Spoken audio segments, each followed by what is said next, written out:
Hey guys, your tomorrow editor. Alright, now here I am, continuing on looking at the Monsterverse. Alright, now here I am with a review for Godzilla King of the Monsters. So, really, this is just like a very kind of interesting movie, in a way.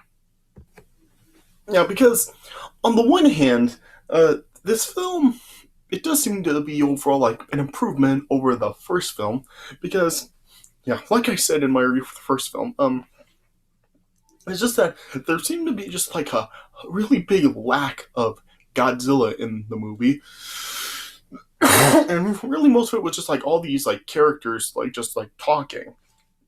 And we're just like talking like a bunch of stuff on like looking for Godzilla and all this kind of stuff. And it just wasn't interesting. We're just like listening to all these characters talk, and there really like wasn't even like that much of Godzilla in the film. He didn't even like we didn't really see all that much of him until like the last 30-40 minutes of the movie. Yeah. And in this film, we do see more of Godzilla than we did see of him in the first film. And yeah, and he does appear like much sooner in the movie than he did in the first one. Plus, in this film, we also like see like other type of uh, Godzilla monsters in the film. They're like the Titans in the film. There's like uh, what are their names? They have Monster Zero. Oh, in the film, aka King Ghidorah. Is that how it's pronounced? Ghidorah. Yeah, and we also like in the film. There's like a Mothra. I think that's how it's said, and Rodan. Yeah, yeah. So in the film, like we do see like a more characters, more like the Godzilla like type of creatures that haven't like been in like some of the other Godzilla projects in the past and stuff. So yeah, so it is kind of cool that in the film we do get to see like those like other creatures in the film as well. Yeah, and there does seem like to be like overall just like a lot more action in the film than we got in the first film. So yeah, so in that sense, like this does seem to be like overall an improvement over the first film. But on the other hand, just this film just like at points just seems to be just like a big mess because in just like the first hour of the film, like we just like see like just there's just like all this stuff going on and it's hard to keep up with. Like we have like these forces, there's like they're like a group of terrorists just that are like in the film as well as like a group of scientists, and yeah, and in just like the first hour we like see them like just going through like so much and just like going around all over the place like encountering like the creatures and these weapons, and we get like the story with like a divorced couple and their daughter, and just like there's all this stuff going on like in the first hour of the movie. It's just like it just seems to be like close to impossible to even like keep up with everything that's going on. So yeah, so the till at times it seems to be like very jumbled, and it's not really like all like put together that very all that well. So yeah, so it's a yeah. So at points it does seem to be like overall an improvement of the film, but it's also like just a mess of everything, and just like the story just like is all messy, and they didn't even like pad it up. So yeah, so it can be like kind of really hard to like keep up with everything that's going on in the film, especially like the first hour of the movie. But yeah, the story overall it does seem to like be like a stronger story than the first film was, because yeah, here like we already know that Godzilla does exist. And yeah, and that all the events that in the original film happen, and yeah, and the film does kind of like have a story with a character in the film that is like sort of like in connection with like the fight in the first film, because in this film um, um there was like a scientist who apparently like his son ended up dying during like the fight in the first film. So yeah, in this film like he just has like a real hate for Godzilla, and really is not like on board with like helping the other scientists to try to really track him down and stuff. Yeah, yeah, but yeah, in this film, like we just have like this like story where there's like these group of terrorists this in the film that had her like really like trying to be really also track down Godzilla, and they're also like trying to bring the other monster back and really just let's basically take out Godzilla or something. Yeah, like I said, just yeah, this is like just like very it's just all this stuff is just like shoved into your face, and it really is like really hard to like keep track of like what's going on in the film. So yeah, it gets very jumbled, but yeah, in the film like there's just like all the stuff with like the other like famous Godzilla creatures coming along and they're in the film and yeah they all like have a contribution into the film like the stuff between Godzilla and King Ghidorah, I think is really the highlight of the film. Like whenever like we see like the two of them like really like facing off in the film, I really do think that those are really the best parts of the film, including like the ending fight scene between the two of them. So yeah, so it is like cool to really see that.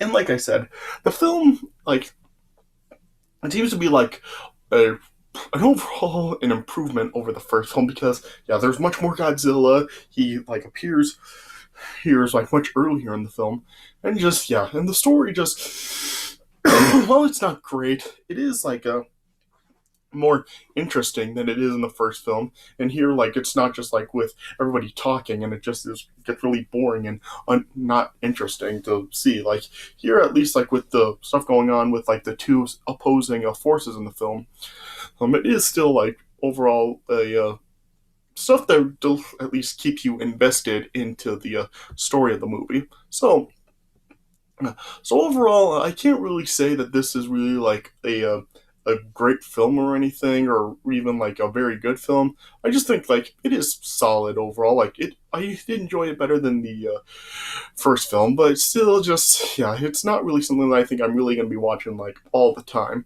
Yeah, and apparently like the critics really didn't think too fondly about the film either. Like on Rotten Tomatoes, it only has a score of 42%. So yeah, so critics really weren't that interested in the movie either. So I guess I'm not really alone with how I feel about it. Yeah. So in this film, it doesn't really have any of the cast from the first film in this one. Like nobody from the first one really comes back except for like Godzilla himself. Yeah. In this film, it has a cast like with Kyle Chandler, Vera Farmiga, I think that's how it said. Millie Bobby Brown, Bradley Whitford, Sally Hawkins, Charles Dance. So yeah, a totally different cast from the uh, first film. Yeah. Well, like I said, with like these new characters, like they do at least like have a story that really is like more investing than the story in the first film was, where we just like are listening to like just all these characters talking, and just it really just is like really just like testing your patience, wanting to see Godzilla finally or something interesting happen. Yeah, at least with this film, like it does give us this more of what we wanted to see in the first film, with more Godzilla and just him like facing off with other monsters, and plus yeah, some fan service for the Godzilla fans by having those other characters from the Godzilla franchise appear in this film as well. Yeah. So overall, I guess I would overall, due to like just it being better paced than the first film was, I'd say this was overall an improvement over the first film. So I guess I would probably give it around like 3 stars out of 4. All right, so yeah, so there's really not really much I can really say about the film, just because it was kind of like I said, just like with everything that was happening in just the first hour of the movie, it was really kind of difficult to really just really follow everything that was going on in the film. So yeah, but I'll really just like try to go over the premise of the film as best as I can. All right, so the film is like set like 5 years after the existence of the Titans were revealed to the world. Yeah, and then yeah, a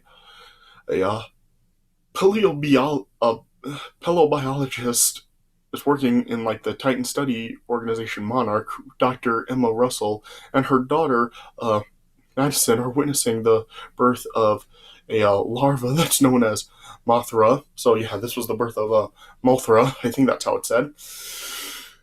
Yeah, and using like a device that is apparently able to emit frequencies to attract or alter Titan behavior, which is known as the Orca. Orca is used by Emma to calm Mothra. Yeah,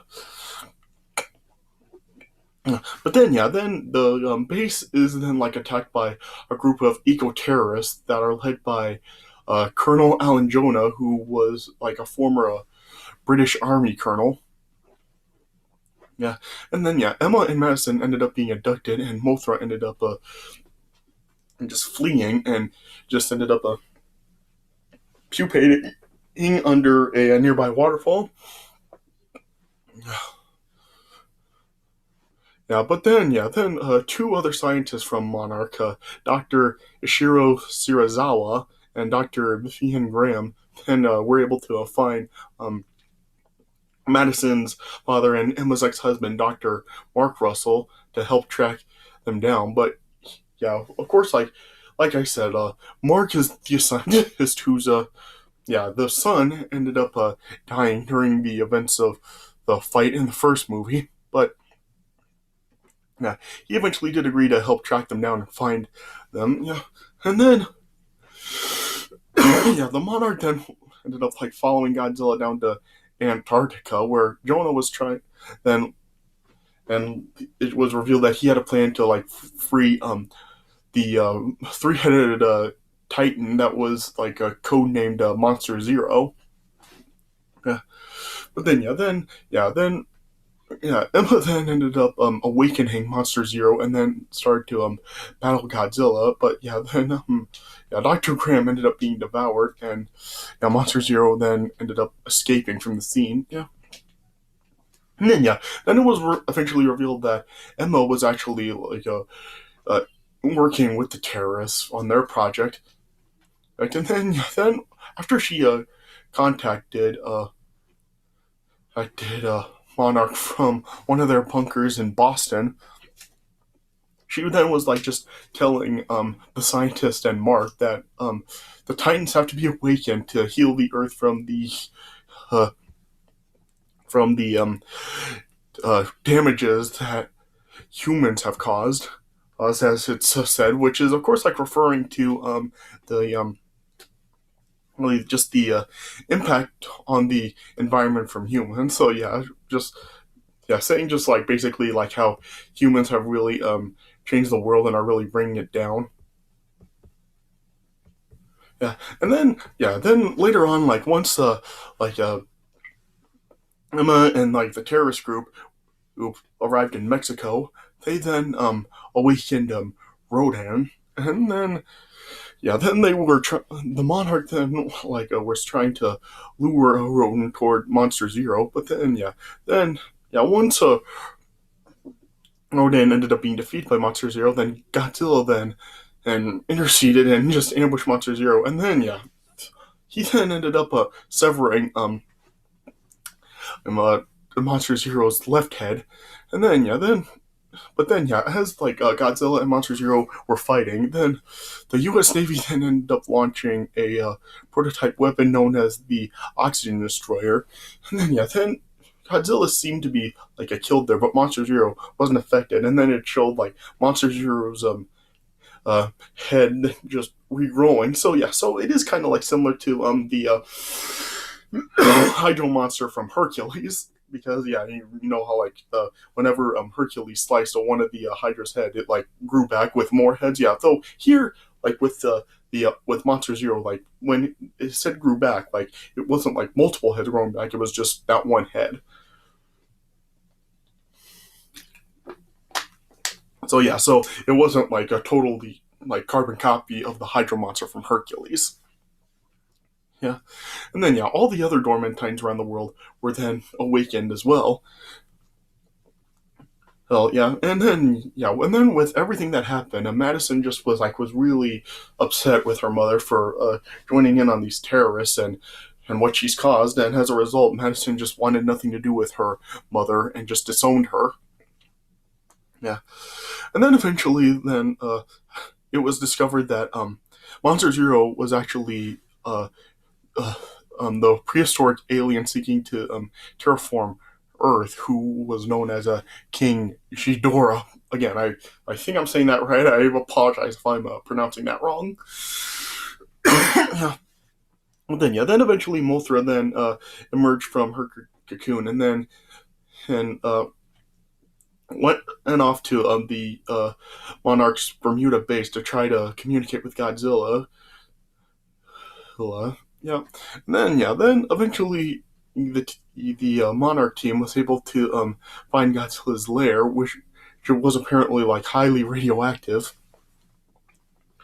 And then they then deduced that it would take too long for Godzilla to heal up on his own, and then they chose to like detonate a nuclear warhead to speed up the process.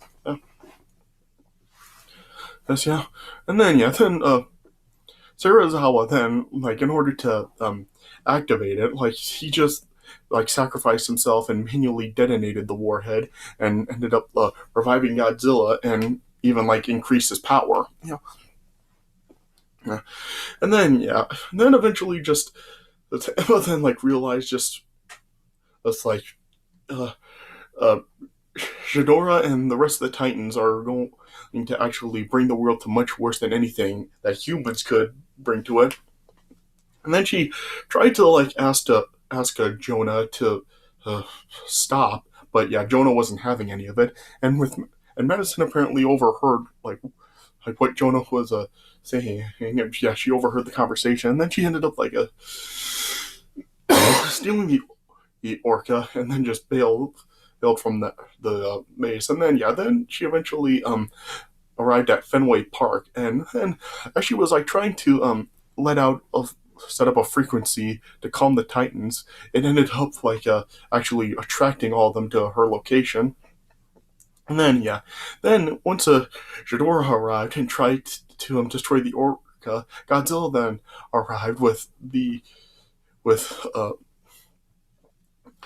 some personal for with some Monarch personnel's assistance, and then then Godzilla and Ghidorah then like fought once again, and yeah, this was really like the big highlight of the film. Like the fight between Godzilla and Ghidorah is really like the highlight of the film. And like I was saying when I was talking about the first film, just like the fight between Godzilla and the Mutas, like those were just yeah, like I said, like it was nice seeing. Like that was like one of the best parts of the movie. But like I said, just the fight was like just in so much dark that you couldn't really get a clear view of like everything that was happening. Here, it was still during the night again, but yeah, there was like more light like done in this.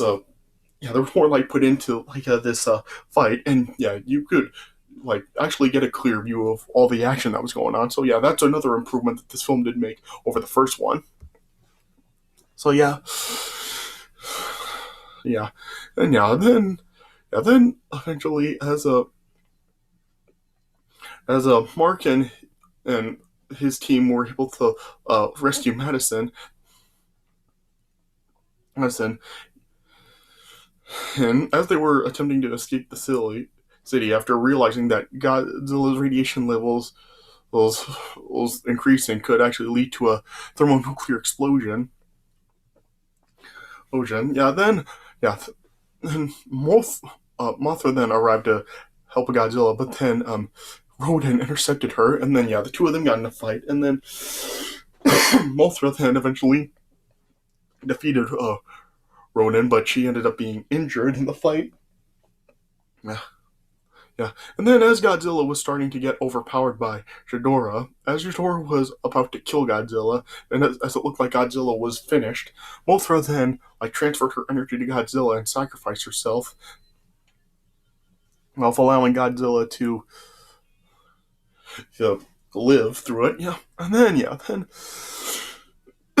as a Mark Hamill and Madison then reactivated the Orca, Orca, and it was luring Ghidorah away from Godzilla. Emma then and gave Emma then was just leading Ghidorah away, and that allowed Mark Madison and the rest of the Monarch team to escape. Yeah, then Godzilla then due to um, Mothra just uh, transferring her energy to him, Godzilla then was just a new empowered state, and then was able to defeat Ghidorah. And then then after Godzilla was victorious, then just all of the other Titans then just converged on Godzilla and bowed down to him. yeah.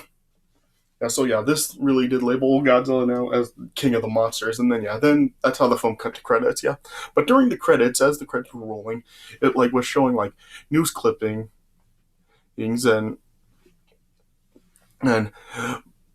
and stuff, and there was also a Monarch files being shown, and it was showing that the Titans are helping to heal the planet, and it was also suspected that a second Mothra egg was discovered, and some of the Titans are converging on the Skull Island, and it just showed some highlight, some paper articles showing that some Titans could be on Skull Island, then it was just showing some ancient cave paintings of Godzilla and Kong, saying that those were discovered, and then the last thing we saw was an image of Godzilla and Kong in battle. So this was also something showing that there was going to be a future confrontation. Yeah, so this was really the last stage, building up to it, because of course Godzilla vs. Kong is the next movie. Yeah. Yeah, and then there was just a small little post credit scene showing Jonah and the forces purchasing Ghidorah's severed left head in Mexico. yeah, and and then that's how it ended. So as you can probably see from what I was talking about, it is kind of hard to really just keep up with everything that's going on, because there's just I said, in the first hour there's just so much stuff going on between the two forces and everything, with them talking about what's going on, and them just heading off to find Godzilla and all this other stuff. Yeah. So the premise is kind of pretty difficult to really follow completely, but now, like I said, it does really move on the first film with more Godzilla, the introductions of the other monsters from the Godzilla series, and just with more clear viewing of the final fight. So it does make the improvements that in the film. So due to the improvements that are really made, despite the fact that it is kind of jumbled and hard to follow the premise of the movie, I would say that this is overall an improvement over the first film. So like I said, I would probably give it 3 stars out of 4. Alright, so I guess that's all I can really say about it. So I don't know, I guess if you're a diehard Godzilla fan, I guess this isn't really a must-see Godzilla movie. But if you were kind of disappointed with the first film, given the lack of Godzilla and all the stuff, this film will probably give you more of what you were really expecting to see from the first film. So if you really just want to see something that you were really wanting to see in the first film and didn't get it, you'll probably get that if you do watch this film. So I guess the film does at least do that. All right. So I guess that's all I can really say about it. All right, so that's it for my review of Godzilla King of the Monsters. So I hope you guys enjoyed this review, and tomorrow I will be seeing Kong Skull Island. I am really hoping to see it in the theater, like I said. And this is really just a film that's really just so huge, just with how hyped up this film really is. Just people have really been clamoring for it for many years, ever since this MonsterVerse began. So this is really just a film that really is meant to be seen in the theater. So so I really am hoping to go see it in the theater tomorrow. But if I can't, I'll just give it a watch on HBO Max, despite the fact that I really don't want to see it like that. And then I'll talk about the film, and I'll give my thoughts on that film. So hopefully I will get to go to the theater to see it tomorrow because I really don't want to see it on HBO Max. I mean, yeah, just like with this HBO Max stuff, I'm really not buying into it because, yeah, I that's really a story for another time. So yeah, next like in the next video, like tomorrow, I will make the video giving my thoughts on Kong Skull Island. I mean, not Kong Skull Island, like Godzilla versus Kong. Yeah, but then after that, I'll make a video kind of like a talking about why I don't really like buying into like the stuff with seeing these movies on like HBO Max and stuff. So I'll make that after I make my thoughts on Godzilla versus Kong tomorrow. All right, but anyway, so I hope you guys did enjoy this review. So thanks for watching, and I'll see you guys later.